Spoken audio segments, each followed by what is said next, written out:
What's going on, y'all? How y'all doing? This Robert here, Lunchtime Live on YouTube. I'll be out of jail here in about 2 more weeks. They're gonna give me parole, yo. I should be on parole. I should be on parole out here on the 31st of July. So I only got about 2 weeks and a half here, maybe, before I get released from jail, so I can do my lives again on Facebook. But here I am on YouTube doing my Facebook Live. I want to do a Facebook because, like I said, a lot of times when a question is asked of you or you on a post, a lot of times it's kind of hard to type what you want to type because you want to put a lot into it. You want to clear a whole lot of points, but I'm still going to try to do it.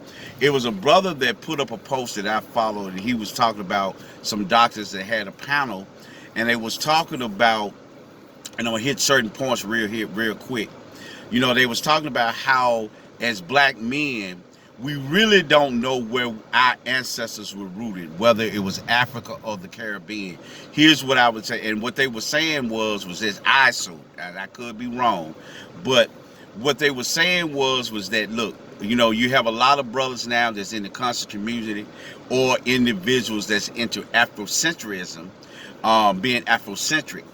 Um, they will tell you the pride of being African and from the continent of Africa and all that. Well, again, that is true because we do have things. We do have ancestry.com. We got I think it's 22 and match, I think something like that. In other words, you send in a sample of your DNA, they give you a rough estimate of where your bloodline comes from or what's in your, because of your DNA. That's a scientific thing. We don't get into that. But like I said again, for me, I had told the brother I agree somewhat. You know what I'm saying, with what the brothers are saying, because I'm gonna go into the other parts also. But what I mean by when I say I agree somewhat on that point is because, like I said again, now I only go by what history and what I actually believe on this subject. Now, me as a black man, there was an African male and an African female that started my bloodline somewhere, on the continent of Africa.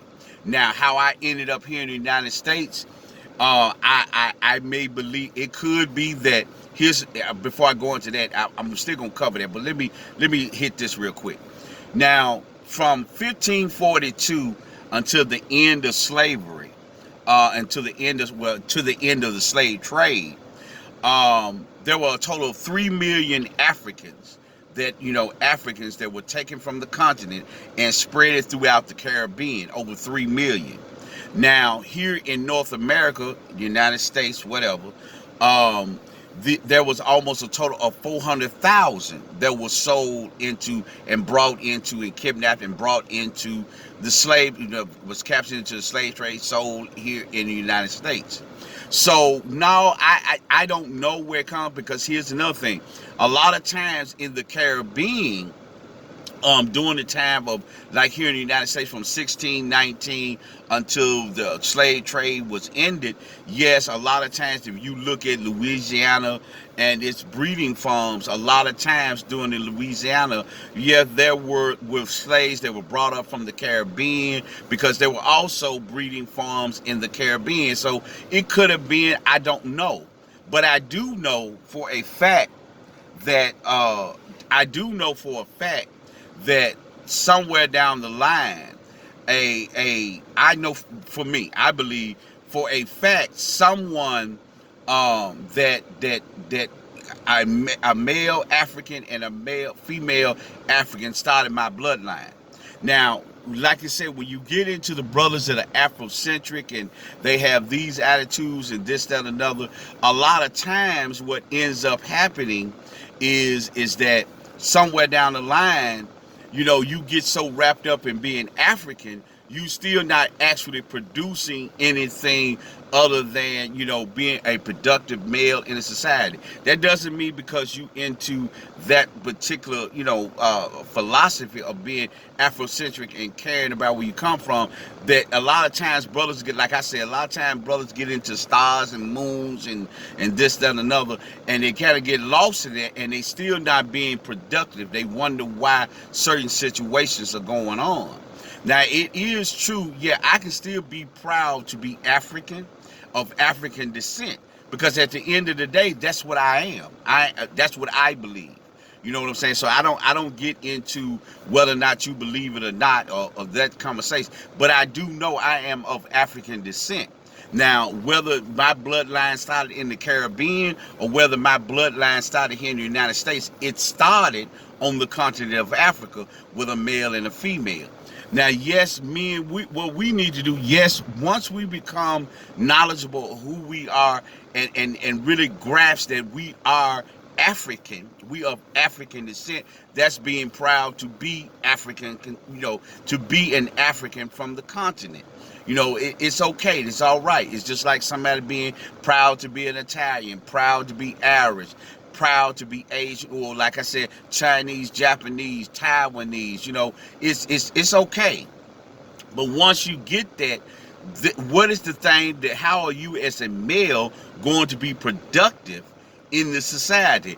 Are you gonna take your 9 to 5? Are you gonna be a worker? Are you gonna invest your money? Are you gonna build your wealth through a 9 to 5? Are you gonna build your wealth through entrepreneurship? What are you going to do? Are you going to educate yourself not only through your own personal education, but are you going to take the opportunities of trade school, junior college, or 4-year university, certification programs, different things like that, to be a productive male in this society, to be able, if you choose to provide, protect, and cover a woman and a family. So those are the things that like I said, for me, I don't get it. I understand what they're talking about when it was talking about the hotel brothers. And even me, I don't even like to use that term because that's somebody's philosophy. That's how they think. But I do understand where they're coming from with that. But the only thing that I disagree on, we have to start admitting the fact, and it's okay. If you don't want to, that's fine. There are some people that believe that we were already in North America. We were already in the Caribbean. And that if we populated the country, but still, let's just for the sake of argument, you know what I'm saying? We know that as a male, all of us males, somewhere down the line, somewhere in your bloodline, an African male and an African female met each other and made your bloodline. Now, can we go back and do it? Yeah, it costs a little money. It'll give you that. And like I said, with the Ancestry.com, there are different things that you can do with your DNA, and it give you an idea. It might tell you from Ghana. Your blood, look like you got more, you from Ghana, you from Senegal, you from Ethiopia. They might name different places, but the thing about it is, it still tells you are of African descent. And that is the reality of it. And that's the end of it. But as black men, what we need to do is when we decide this, once we get that understanding, the being proud to be an African, now it's time for us to be proud to also develop ourselves as men, to be the best version of ourselves that we can be first. We always talk about the covering of a woman, the covering of a family. Yes, we need to be able to do all of those things, have that covering, be that covering of a family, but we also need to make sure that we are the best version of ourselves, because along the way, there will be hiccups, there will be problems, there will be issues that may come up with self, that may have to have some improvements that's done on it. You might have to go away and do some improvements and work on things, even while you're covering, even while you're protecting, even while you're providing. Because when you're able to do that, that does not mean that you're not going to have issues and problems with self or things that may not come up along the way. Because if you ain't having no problems in life, you ain't living. You know, you're not living life. We all make mistakes. We make bad decisions. But most of the time when you solving a problem, 95% of solving a problem is to make a decision. And sometimes your decisions may not be the best, may not be good. You might have to go back and well, I decided to do it this way. It didn't work out. Let me try it this way. So that's why I was saying, if you ain't having no problems in life and everything, you got it going on, you got everything together, you ain't living life, you know, and that's just being honest with you about it. But that's what I wanted to put out there about that. But I'm gonna comment on the post because he wanted to hear my comment. But a lot of times there are things that you want to say and it takes a lot of writing. So I went ahead and did this video about it. But like I said, I'm gonna go back and read it a little bit more because I got the gist of it. But those are the main things. And like I said, I agree with what they say. When you can be too Afrocentric.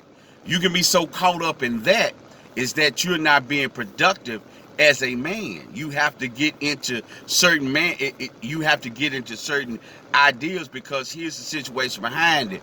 You got to realize that you are a part of a certain culture. Yes, my influence are Western.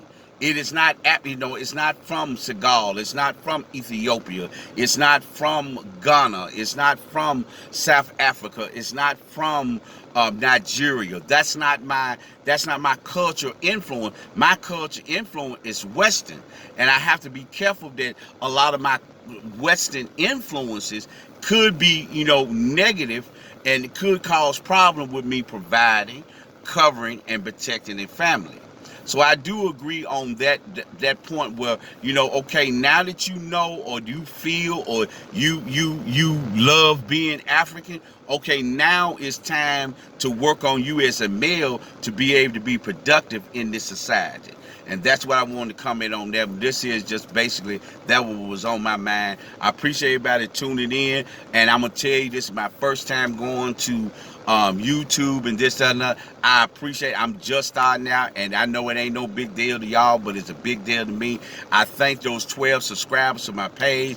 And since I've been up and I have been doing this, I got 12 subscribers now, and I just started out here doing this thing on YouTube. And I appreciate everybody tuning in and listening to what a brother had to say. And I'm going to do some more things on YouTube along with Facebook and try to build, like I said, trying to build this up and get the business. Once I launch the business, I have my YouTube footprint or my social media footprint here built up. But I appreciate everybody tuning in. I'll holler at you.